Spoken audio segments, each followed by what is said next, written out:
preferences are influenced by our past experiences, generational preferences influence our current perspectives, and our current perspectives inform beliefs, which informs behavior. Here we go. Well, what is up, everybody? Welcome along to the Next Gen podcast. It is awesome to have you here on day 0, day number 1 for the Next Gen podcast. I am so excited to have you here as part of this journey. I am so looking forward to what we're going to cover over the next however many episodes we get to. Welcome to what is going to be the very first of what should be a very enjoyable podcast series. And no matter where you are around the world, it is so great to have you here with me. My name's Harry. If you've never met me before, it is nice to have you here with us on the podcast. If you haven't listened to the intro episode 000, make sure you listen to that. It'll help you give some background information as to what we're doing. But whether you have or whether you haven't, welcome. It is so good to have you here. We are going to have a great time together. Whether you're a kids pastor, youth pastor, young adults pastor, or you're a leader in any one of those age groups, my prayer is that this podcast will bless you big time. And the way it's going to work is that on the first Friday of every month, we're going to release a new episode.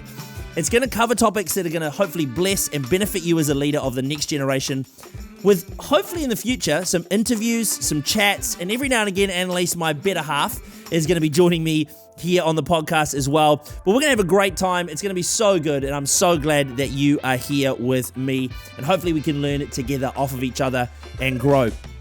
Also, if you haven't done so already, you need to head along to the website harrysladenz.com and register to be part of the podcast community. Now, podcast community, it sounds kind of average, so I think we need to come up with a good name for the podcast community.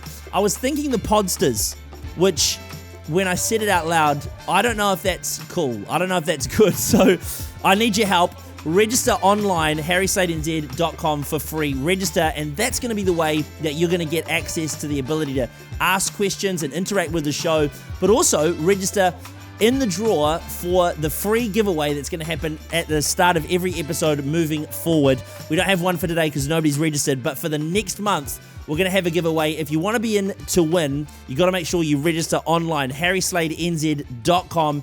You also get free copies of the show notes so that if you are listening to this, I don't know, in the bath or driving in your car or at the gym or doing something and you'd like a free copy of the show notes so that you don't have to take notes while you listen along, you should do that. You should register online for free. So make sure you do that. Hey, every episode, my goal is to answer questions and as many questions as we can. So make sure that you register so that we can have those questions and answer time. Otherwise, it's going to be awkward, me asking myself some more questions. So make sure you get on and do that online. You don't want to miss it.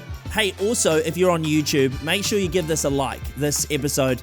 Before it's even started, just give it a like for good measure, because I like this so far. Make sure you subscribe as well. And if you're on Spotify, Apple Podcasts, or any of our other platforms, make sure you follow along. Again, this is a free resource. We are not making any money from this as of yet. So the best way of promoting this to getting this into more people's hands is your clicking. So click or tap. Clickety click click, tappity tap tap. Do that if you can. Okay. So 2 questions before we get started. Well, that I really want to cover today in our very first episode is why another podcast? And generations, do they actually matter? So let's answer the first question first. Why another podcast? I think it's a good question, and it's not because I'm looking for more stuff to do, okay, before people start saying you're bored and you need a life. No, that's not why we're doing another podcast. Both Annaliese and I feel really passionate about empowering and equipping the church, especially around the Next Gen Ministry. So At the word from God to move from Wellington to Auckland, we just bought our first home. We moved to Auckland. We moved away from being on staff at a church, and we've launched this Next Gen team training, all to give us a way to invest into the next generation of leaders who are investing into the next generation. But why a podcast? Why would we do a podcast? Well, I don't know about you, but I find myself listening to a lot of stuff in my life. Life's busy, and we spend so many hours each month in the car or on public transport or just doing things, listening to content. And my question was, well, what if we could spend 15 to 20 minutes of that month investing into ourselves, taking some good content and encouraged and inspired ourselves to be better leaders? and boom, the Next Gen podcast was born. So I need you to understand, here in New Zealand, there is a generational shift. Post-COVID, the baton is being passed in kids ministry, youth, and young adults ministry to a new generation of leaders and people just like you if you've stumbled across this podcast. And what I love is with this baton passing, we've actually got a new sense of enthusiasm and faith, but at times it can be hard to know what to do and how to take practical steps to outwork the faith that we carry. And I remember when I was first starting out, there wasn't much help outside of my own leader, my own pastors, and what they told me to do. So that's the goal of this podcast. It's not to teach you everything, but it's to help you with something. And maybe that something will be the missing piece that unlocks something greater in your ministry and in your life. And that's why, by the way, I'm so excited about the question and answer time on the potty. So make sure you give me some good questions so we can get into the nitty-gritties of Next Gen Ministry. So that's question number one. Question number two is, do generations actually matter? And that's my second question. Why do we focus on generations? Do they actually matter? Here's some scripture for you. Psalm 145 verse 4 says, "Let each generation tell its children of your mighty acts. Let them proclaim your power." Around the world right now, this might shock you, but 2.2 billion people around the world claim to be Christian. Of those 2.2 billion, 2.2 million of them live in New Zealand. The church itself is made up of many different generations, and each generation spans a roughly 15-year age bracket. Each generation brings positives and negatives to the table, and each generation believes that their generation is the best. And this actually proves challenging when it comes to pastoring and leading in the church. Each generation builds church for preferences of that generation. Churches exclude different generations accidentally or on purpose, and each generation looks at other generations and disapproves of certain things, neglecting them and ultimately causing further division. And this is why I think it matters that we talk about generational differences and we talk about how we can reach each generation better, because I don't believe that God's heart is for division. We can never, ever, ever unite around what makes us different. We have to understand that we are different and then appreciate the way that each other thinks, acts, and behaves. It's when we understand and appreciate our differences and then accept our commonality, that's where we can find true unity. But if we want to have unity and not division, we have to find our common unifier. And I believe that what we will see when we understand and appreciate each generation and when we dwell in unity, what we will see is the revival we've been praying for so many generations. The psalm we just read before makes it really clear. Each generation should tell the next. To me, it's really clear.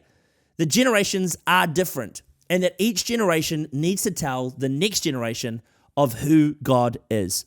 So what are the generational breakdowns? Well, as of recording, this is obviously going to change with time, but as of the recording, these are the generational breakdowns. We've got Gen Alpha, which is ages 0 to 12. We've got Gen Z, which is ages 13 to 26.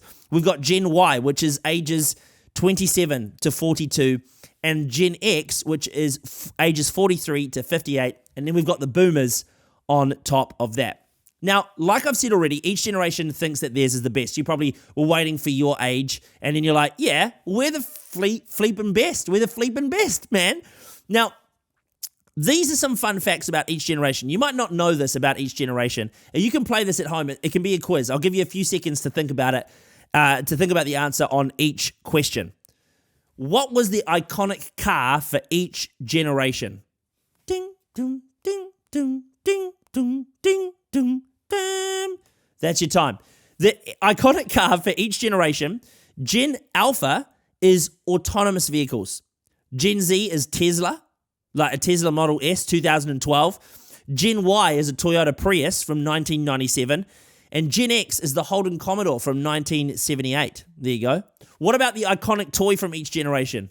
Can you think of an iconic toy from each generation? This might shock you. This is going to surprise you. Gen A is the fidget spinner. Gen Alpha, fidget spinner. You remember those? They're even still the craze now. Gen Z is the folding scooter. The Razor scooter. Gen Y is the BMX bike. And Gen X is the Rubik's Cube. There you go. Okay, last question. Where do you think each generation gets its advice from? Okay, where do you think each generation goes to get its advice? Have a wee think. I'm not going to give you too long because silence on a podcast is awkward. So have a think. Okay, here we go. Generation Alpha gets their advice from chatbots. Gen Z gets their advice from forums. Gen Y gets their advice from their peers. And Gen X gets their advice from practitioners, professionals. So even with these three questions, you can already see that there are so many differences about each generation. The way each generation thinks, acts, believes, leads, and requires different things. It's so vastly different. Our preferences are influenced by our past experiences. Generational preferences influence our current perspectives, and perspectives inform beliefs, which informs behavior. Let me say that again. Our preferences are influenced by our past experiences. Generational preferences influence our current perspectives, and our current perspectives inform beliefs, which informs behavior. But do preferences matter? Should preferences matter when it comes to church and Christianity? Well, I think yes. I believe that they do. This is another massive passage of scripture, but let me just read this to you in 1 Corinthians chapter 9, verse 19 to 23. It says this, "Even though I'm a free man with no master, I have become a slave to all people to bring many to Christ. When I was with the Jews, I lived like a Jew to bring the Jews to Christ. And when I was with those who followed Jewish law, I too lived under that law, even though I'm not subject to the law. I did this so that I could bring Christ to those who are under the law. When I'm with the Gentiles who do not follow Jewish law, I too live apart from that law so that I can bring them to Christ. But I do not ignore the law of God. I obey the law of Christ. Yes, when I am with those who are weak, I share their weaknesses, for I want to bring the weak to Christ. Yes, I try to find common ground with everyone, doing everything I can to save some. I do everything to spread the good news and share in its blessings." I love verse 22 in the NIV. It says, "To the weak I became weak to win the weak. I have become all things to all people so that by all means possible I might save some." Do generations matter? I believe that if we can learn about and build an intergenerational church, we can experience the revival we've been waiting for. The church. The church has been praying for revival for so long. I actually think it's tied up in the reality of building an intergenerational church. So what do? Do we try and please everybody's preferences? Do we bend and flex to everybody, every high and low, everybody's personal preferences? No, of course not. We need to keep the principles the same, but we need to try and serve every generation the best that we can. By understanding each generation's preferences, we can teach biblical principles more effectively and be united more deeply. Paul said that he's become all things to all people, so that by all means I might save some. He also said, "I do not ignore the law of God, I obey the law of Christ." So what we see is there are some biblical principles that must remain the same, but preferences can change. Preferences are things like lighting, home groups and style of home groups, asking questions, how devos happen, volume in a service, the length of a Sunday message. All of these are preferences. And while we can bend and flex on the preferences, the principles should never change. So why do generations matter? Because if we can understand each generation's preferences, we can understand their beliefs and work with them on their behavior. Uniting the church together through grace, love, and intentionality, all through understanding each generation. Each generation is going to be different. So our methods are going to have to change, but the message must stay the same. I'll say that again because I think that's important. Somebody hears that today. Your method can change, but your message has to stay the same. I'd love to hear what you think about that, by the way. I'd love to hear your thoughts. Feel free to send me some thoughts after you've registered to be part of our podcast community here on the Next Gen podcast. I'd love to hear what you think. Do you think that it actually matters? Do you think that the church focusing on better understanding the way people think is beneficial for us? And I'd also love to know how you think the church globally could improve on this. Let me know. Head to the website, register, and send in your thoughts. Well, that is it for today. The episode 1 of the Next Gen podcast. So grateful to have you here with me. This is the part of the show where we'd normally give some question and answer time, but we don't have any just as of yet. So let me encourage you one more time to register online, harrysladenz.com. Head to the Next Gen page and register for free. When you register for free, you're going to get access to a free copy of the show notes. You're going to be able to ask questions and be involved in the show. And you're also going to be able to register for free giveaways that are going to happen in every episode, starting on the next one. I won't let you know what it is just yet, You'll have to register. When you register, you'll be in the draw, and I'll let you know when you register for what that prize is. Hopefully, moving forward, I'll be able to promo a month in advance as to what those prizes are. But I do just want to be able to equip, enrich, and empower you to be better leaders. And so register online, harrysladenzz.com to register. A massive thank you to everybody who's followed along on this journey so far. Thank you if you're on Spotify, Apple Podcasts, all of our other audio-based platforms. Thank you so much for being here. And to you on YouTube as well, thank you for clicking along and following along. Make sure you subscribe, rate, and follow on every platform. But that is it for our very first Next Gen podcast. Thank you for joining me. Until next time, insert classic podcast finishing quote here. We should come up with one. See you soon.